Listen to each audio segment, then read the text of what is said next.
سعودي عرب کې چې دنو 58 پاکستانی چې دنو گرفتار کړو که تاسو هم دا غلطیان کوئ نو تاسو هم گرفتار کولای شي تاسو به ځان نه هم نه خبر او تاسو به چې دنو سعودي په جیلونو کې چې دنو هغه بیا پراته ملګرو ویډیو سره مکمل وګورئ سعودي چې کوم حکومت ته نوې قانون چې دنو هغه جاری کړی دی په دې قانون باندې چې دنو ځان ضرور پوهه کوي حالت چې څومره سوالګر دي دله تاسو چې دنو هغه روپۍ ورکوي نو تاسو به چې دنو گرفتاری کوي سعودي چې کوم حکومت ته هغه اعلان کړی دی چې چا هم سوالګر له پیسې ورکړلې نو هغه چې دنو هغه به گرفتاریږي او ملګرو د یو کس چې دنو هغه ټول خپل پیسې کړی د چې هغه گرفتار کړو او هغه چې دنو بیا 2 غنټو لپاره چې دنو هغه جیل ته بیا وړي هم نو سعودي چې کوم حکومت ته هغه وایي کنه چې څوک هم سوالګر له روپۍ ورکړي نو هغه به گرفتاری کی تقریبا 58 پاکستانی چې دنو هغه اوس گرفتار کړي دي صرف په دې وجه باندې چې هغه خپل پیسې راوغستلې په یو کس باندې چې دنو زړه وسو چې دا د چې دنو سوال غواړي نو هغه چې دنو هغه له روپۍ ورکړي دغه نه پس چې دنو سعودي حکومت هغه گرفتار کړي دي هغه سعودي حکومت دا ویلي دی کنه ته اوس کریک ډاون هم لګولای دی سعودي چې کوم حکومت ته دغه نه پس چې دنو سعودي حکومت دا خبره کړې ده چې خپل پلیټ فارم دي تاسو زکات ورکوي تاسو خیرات ورکوي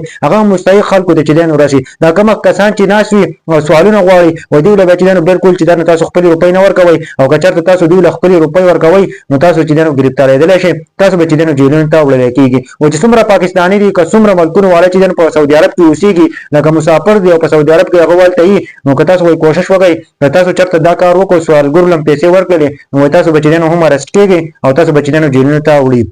داغه نه پس چې نن یو کم کس ویډیو مې چې کتنو هغه دا خبره وکړه چې یو کس سره مې رابطه وشوله هغه ویل کنه چې مونږ چې په لار باندې روانو او داغه نه پس مونږ یو منزل تتلو یو بل ځای تتلو ویل ته چې درې هغه کسان چې هغه سوال وغوښتو هغه له مونږ لګي پیسې ورکړلې وای مونږ خپل ځای ته ورسېدو په پاسه پولیس راغله پولیس چې مونږ ډایرکټ چې جیل ته ویوړو او چې کله پولیس مونږ جیل ته ویوړو وای مونږ ته ویل چې مونږ خو داسنه نه یو خبر ولې چې نه قانون وسدار اوته لري وای کته سو چرته چې نو دې کسان له پیسې ورکړلې نو تاسو بچی نو اریسټ کېږي او 2 غنټې چې مونږ الته چې نو په جیل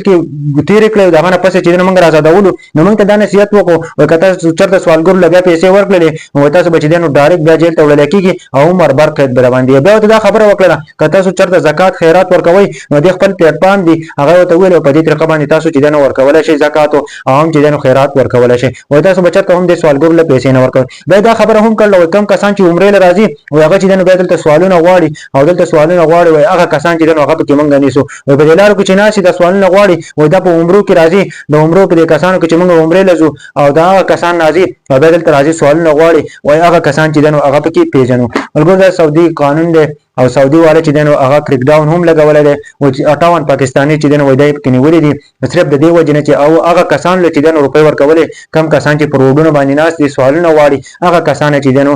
کم کسان چې روپۍ ورکولې هغه چې دنو گرفتار کړی دي چې څومره پاکستانی څومره هم مسافر یې تاسو که سوچ وکړئ کنه د څومره په سخت باندې سړی وځو کې هغه ملک ته چې دنو واولي دغه نه پس چې دنو هغه گرفتار کړل شي او هغه چې دنو ټول ژوندۍ تباہ او برباد شي او چې څومره هم پښتانه کوشش کوي چې دغه کسان نزان وساتي چرته چې دنو زکات ورکوي خیرات ورکوي دغه خپل پلیټ فارم دي تاسو په هغه طریقه باندې چې دنو هغه دای کولای شي او دغه نه پس هغه خلکو ته بدا چې دنو زی چې کم خلک د دې اقداري چې څومره هم پښتانه دا ویډیو د نور ملګرو سره شیر کړئ چې موږ ټول مسافرو ته ورسي